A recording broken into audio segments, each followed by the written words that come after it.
Hey there, Pisces Sun, Pisces Moon, Pisces Rising. It's Maggie from Moon Directed. Welcome to my channel. Here we work with the energy of the moon to see how we can best utilize it to move our life forward in the most positive way possible. I want to thank you so much for your likes, your shares, your comments, particularly because when you do these things, you help connect our energy. So I'm going to ask you to go ahead and hit that thumbs up so that as I do the reading, I can connect with your energy. Because before I started the reading, I was trying to get into your energy, and it was a little bit of a struggle. There was some tightness right here. But what I saw was like, it reminded me of floating on a raft down in the lake. More like that Gulf or the ocean, maybe. It was lots of little ripples, but not big waves. So you were out past where the surf is hitting the beach. The sun was shining. That was lovely. I could use more of that. And I was like, I don't understand, and they were like, attitude is everything. And so I think there's so much activity going on with Mercury getting ready to go retrograde, and slowing down in your sign, and Venus getting ready to leave, that perhaps your attitude is going to be what makes the difference on what all this energy that's going on is happening for you. You have a lot of stuff going on. There's a lot of stuff going on in Capricorn, but that's not uncomfortable for Pisces. So especially if you're Pisces rising or Pisces moon, that's not uncomfortable. That's a nice angle. It's called a sextile, but it's a nice angle. It's not uncomfortable. So I think that maybe you're having more of a day at the beach than a lot of the other signs are. We do have a full moon coming up in that reminds me, I took most of the moon planet astrology stuff and I put it on a whole other video. I will put it in the comment section below. It will cover February 1st through the 9th, and then I'll come out weekly on Thursday, so be looking for that coming up so that I can make these videos a little more a little shorter and a little more focused on what the reading is in particular. So this full moon that's coming up, it is happening in Leo. It is happening depending on where you are in the world on February 8th, which is Saturday, or February 9th, which is Sunday. If you are in the Eastern time zone, which I am, of the United States, and then that happens on February 9th at 2:33 in the morning. So you'll have to adjust the time zones because I always mess that up. Just can't seem to manage that one very well. So that full moon, wow, you have a lot of cards. What does that mean for you in your life? And you have, wow, 4 cards. Okay. So you have hold your vision, balance spirituality and practicality, you are good enough, and a personal issue reaches resolution. Okay. A personal issue reaches resolution. So there is something that's been going on, and all of a sudden it's like clarity comes in, and you're like, oh, yeah, no, that's how it's going to go from here. So this full moon, which is happening, especially if it's your moon or your rising sign is Pisces, would be happening in your 6th house of work-life balance. And so finding a way to bring everything into balance on an issue.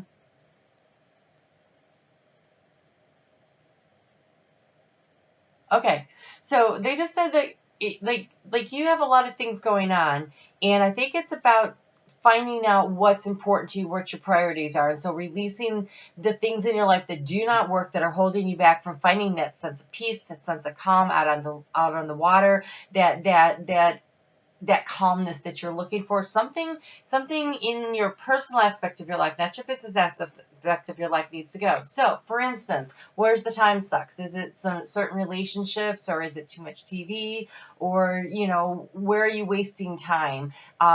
So part of that is releasing that, making some decisions about that. Oh, and I just heard making some decisions about weight management. Okay, you know what's really nice though is that Jupiter is freaking out of Sagittarius, and now we can all start to lose weight again with it over there in Capricorn. So creating a exercise routine and structure, because Jupiter being in Capricorn will help you do that, will be good. So here's what there's a vision of something that you want to create. So what do you need to release and let go of so that you have the space and the time to do it, and you are good enough, you have the talent. So let's say, for instance, you are trying to write a book. Not everybody's trying to write a book. I'm just throwing that out there, okay? So you're trying to write a book, but I never have time to write or whatever. Where is the space that you can create in your life? So what can you release? What can you move around? What can you restructure? Hold the vision for what you're trying to create, and you're good enough to get this done. Okay, if you're trying to lose weight, right? Where's the structure? Where do you put it in place? How do you hold that vision? What do you release? What do you let go of? And the balancing the spirituality and the practicality, not getting so deep into your emotions during this time where Mercury goes retrograde. Mercury went into shadow on February 2nd. This video is going to come out on February 3rd. And Mercury went into shadow on the 2nd. It goes retrograde on the 16th. So this is in this mid-month period that we have coming up of February, because it's actually, I do the mid-month of the season. So it's the mid-month of Aquarius. So this is actually the February 1st through the 17th, and then I will be coming out with the Pisces video. So you're in that 12th house of your dreaminess and your hopes and your goals, but Mercury's already made it into Pisces, and it's starting to think, to dig it a little deeper, to really kind of go deeper a little bit on what your dreams and your hopes and your goals are. So holding the vision, balancing your dream life with your actual action steps of what you can do to move things forward. This is a big full moon for you, which is weird because it really hasn't been for anybody else. But it might be because all this action is going on during the sun in Aquarius, which is your 12th house. I think it's like just trying to find the grip of what it is you want and where you want to go. So here's what's really interesting about the next 2 weeks. You have for your overall energy milk and honey. And there's that rainbow, and it's finding the sweetness in life. And so your attitude is going to be everything. What you choose to focus on, where you place your energies, it's going to matter on everything. All right, so what we do here, if you haven't been to one of my 12 cards, well, it is today. My 9-card reading is, this is the past, the present, the future, thoughts, feelings, actions. I clarify that stuff, but I also assigned Lenormand houses to each of the positions, and this one is the key. So in the heart space, in the present, the key to the situation is what is going on right now in your heart space, and you have this. This is not a good card. I can't tell you how many times this card has shown up, but to have it show up right here, attitude is everything. That is the orphan card. This is feeling like I feel lost, alone, cut out. Remember, the moon tells you you are good enough. So this sense of not belonging, this is in your heart space. So it's your attitude. You can create your reality through what you focus on, what you believe. Okay, I just heard the gift.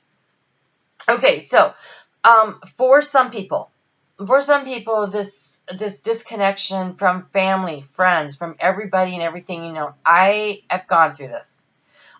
Really disconnected from everybody, been pushed out, pushed away, and left really on an island by myself. And it was such a gift because it allowed me to get in contact with who I was, to figure out who I am, what I believe, what am I going to do, how am I designing my life. And there was so much freedom in that. But it was my attitude that had to change. Nothing has changed in the arena of these relationships, really. What has changed was how I view that. I view that as an opportunity to explore who I am and what I want without having to answer to anybody, without having to be responsible for taking care of this person or that person, or not hurting this person's feelings, or making sure I'm here. That Pisces, how it is. I am a Pisces moon, and I get it. We open ourselves up, we share, we give until we run dry. And then we feel like, oh my gosh, everybody takes, and nobody gives back. But that's because we overshare, we overgive. And so finding that balance, balancing the spirituality, the practicality, bringing your life back into balance. The part where you understand that you also are of value, you also matter. So loving yourself wholly and completely. When you love yourself, you are no longer orphaned, because what you suddenly realize is how not alone you are. How much spirit is there. Your ancestors are there supporting you, cheering you on. Your angels, your guides, your higher self, your connection to the divine creator. You're not alone. You came here with a mission, something to do. something important, and this need to be able to separate out from all this other stuff to release this karma and let it go, to clear the space to do your soul's work, that's the gift. And when you can really pull that down into who you are and really totally understand it, it's so freeing and it's beautiful. So yes, this in the recent past, we've got the exchanging gifts is in the reverse, and this is in the area of seeking information. So yes, there has been this real problem for finding balance. Finding the balance, over giving, over sharing, not allowing yourself to receive in equal measure. And the transformation happens when you understand that it is serendipity. That you are in this place, you are in this position, you are being set free. When you can see that, when you find the gift in that, then this feeling really dissipates and goes away. There will be moments, I gotta admit, holidays are still a little bit tough. I just sort of hide out and do my thing, and it's cool and it works for me. And every year gets a little better. It takes a little practice. It took some work to get there, but you know, there are times when it's a little harder than others, but overall, 97% of the time, I'm really glad I'm not so attached to all these people. And yes, in the future, there's the yin energy. There's you learning how to be receptive and receiving in abundance everything that you need. Your attitude is what's going to change this for you. What you believe. Because if you focus on this grayness, this negativity, this, oh, I'm all alone and no one wants me attitude, that's what you're going to continue to manifest, because the manifestations are so high right now. What you think about, you are absolutely creating for yourself. But instead, if you could see what the future is of freedom, this floating on this open ocean with all this open space around you and the sun shining and it's like sparkling little diamonds on the water and it's very calm and it's beautiful. I was like, oh, it was like being on a raft and just loving it. If you can love the fact that you're kind of on this raft out there on your own and there's freedom in there and the sun is shining and it's so much calmer than dealing with everybody's drama all the time. In the recent past, you have been having a lot of anxiety about your intuition. So why is that? Let's think about that. Okay. So for some of you, you have been receiving downloads and hits of intuition probably your entire life, and you're never really sure. Not everybody has accepted it, depending on what your age is. The older you are, the more likely it is that people were like, what are you, crazy? Stop talking that crazy talk, right? If you're younger, maybe you weren't aware of what the messages were or how to interpret them.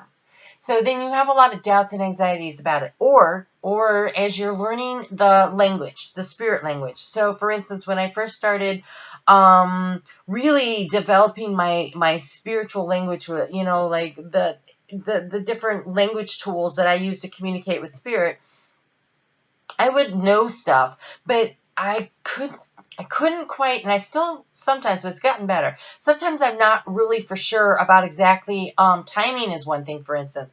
For instance, there was this time when I knew that this guy was going to pass away.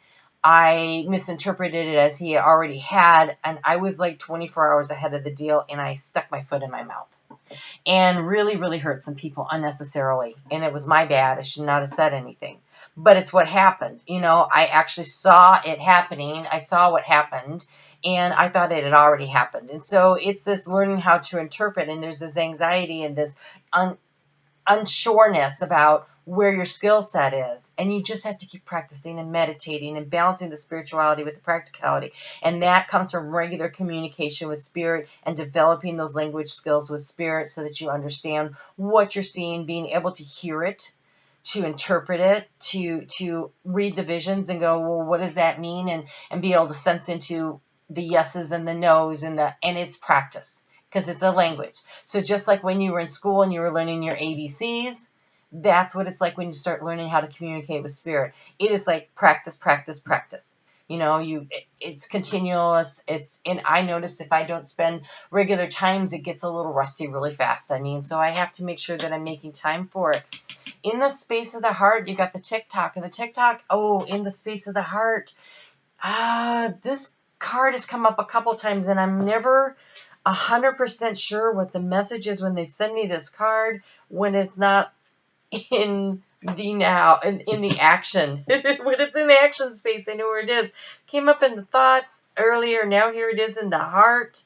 And I feel like you think you're running out of time. It's that, well, it says in the heart space, it says love, the fulfillment of desire, and even the body's reproductive cycles have their own timetable. Some things are preordained and cannot be coerced. Everything has its season and divine timing. So it's about divine timing in the heart space. So if there is something that you're holding a vision on that helps you to feel connected to your higher self, to that sense of belonging that you can't get from people, that you can only get when you connect with spirit. I can't explain it any other way. There were so many times when I just felt so alone out there, and now I'm like, it's a little uncomfortable when I realize just how I'm never alone. Sometimes I'm like, wait, I actually think I kind of miss some of that space. So there's that. I'm just kidding, guys. So there's that sense of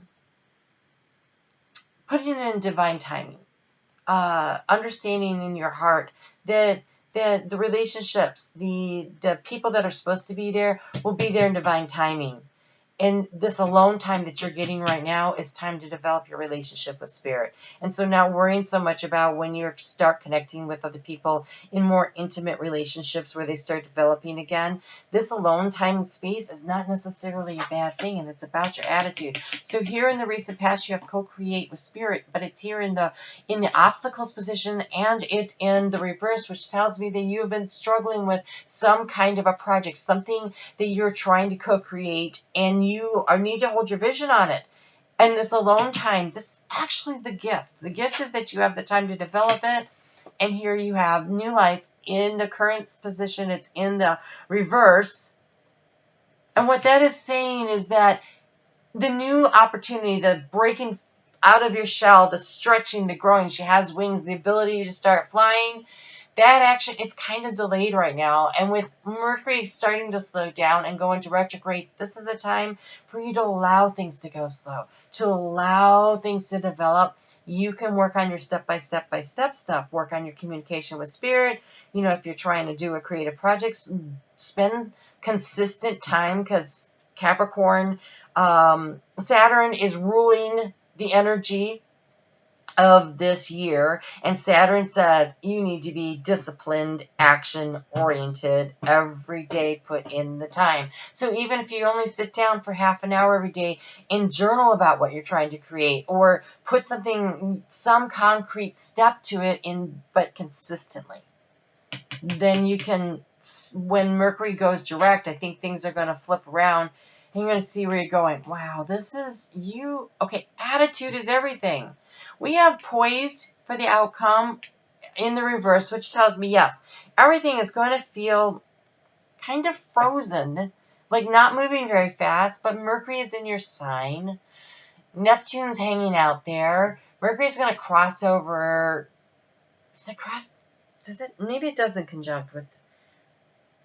I don't know how close it gets.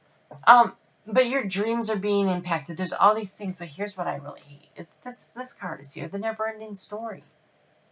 The never-ending story is the part where you're not letting go of this negativity. You need to focus on what is good and positive. If you are not cautious of that, you are going to end up in this situation of this never-ending story of being mired down in the sadness and the loneliness, and everything's going to be held in this murky, mucky, feeling sorry for yourself energy. Pisces, please don't do that to yourself. And I'm not saying that like it's easy, because I know that it's not. From personal experience, I had to go way down into the depths in order to find my way back out. And so this year we've got Mercury in retrograde in the water signs again. And so if you were not able to do that last time, you will be able to do it this time. You have plenty of opportunity. Sorry about the light, but I can't read. I've lost my light outside. So this is a moment of awakening and relief. It is done. Step back to see the big picture. Instead of fighting a battle you cannot win, stop struggling, concede, and preserve your energy for the next move. And so all this stalled out energy, this floating in this ocean, this alone space, it's a gift. You're fighting a battle you cannot win. So surrender to the divine, surrender to divine timing, and let the stories just conclude. But I don't know that, it's going to be your attitude. Your attitude of giving yourself over to the journey, of allowing, things to fall in place. Set your sights higher. This situation, whatever it is that's got you feeling all orphaned, honest to God, all I can tell you is the people that don't want you in your life, don't want you in their lives, they got their own stuff that it probably has really nothing to do with you. 95% of what people say and do has nothing to do with anyone but themselves.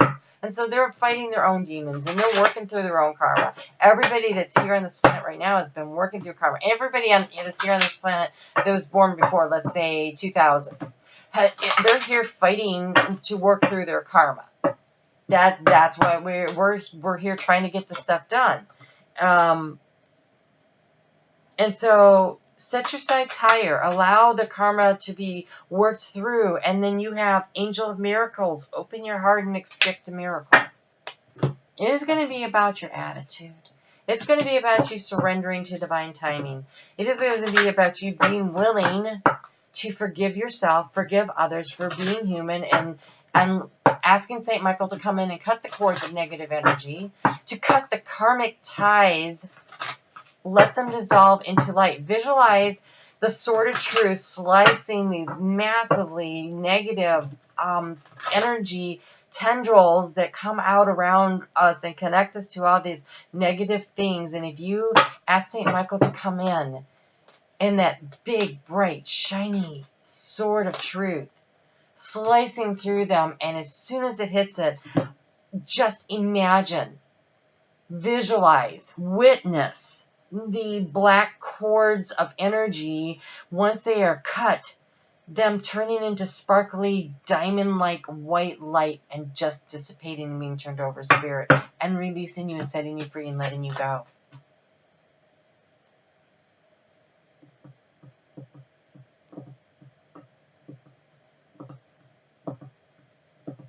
So what's interesting here is we have Gabriel and Hope, who are twin flames. And it says, act with fortitude and cooperation.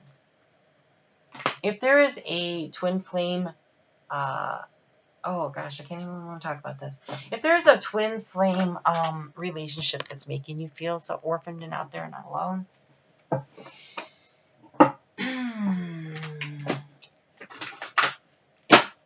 those are the tough ones. And they're the ones that can make you feel really on an island the most.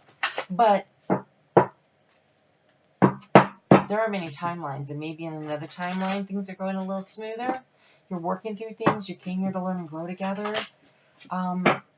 Work on integrating the lessons and making peace with the idea that this might not be the time or the timeline in which you reconnect. And that's okay as long as you both are learning and growing. And the way that works, you can't do anything about what they're doing. You can only do about what you're doing. So you work on your needs to grow and what it is that brings you into a more complete person, because that's all you really can do.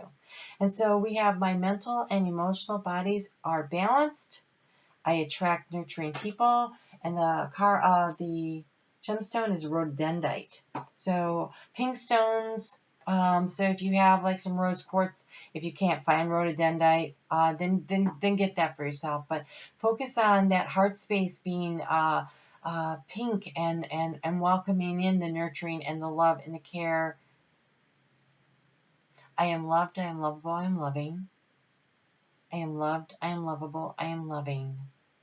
I attract nurturing people into my life. My life is in balance. My heart is in balance. Okay. My heart is in balance.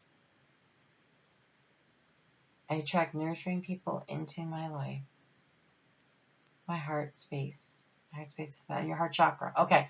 So allow this healing, this pink energy. So Ariel, Archangel Ariel has that healing, loving light, where you learn the self-love, the self-nurturing, the self-care. Do something really nice for yourself for the next 2 weeks. Go out there and just appreciate this time to do your own personal development. It actually is a real gift. If you can do that and you become very strong and centered in what it is that you need and who you are, it makes you healthy and strong, and you attract in healthy and strong relationships that are balanced. All right? You take care. I will see you in a couple weeks. Be looking every week on Thursdays for the moon astrology report, and then I will talk about what the planets are doing and how to handle that energy. All right, you take care. We'll talk soon.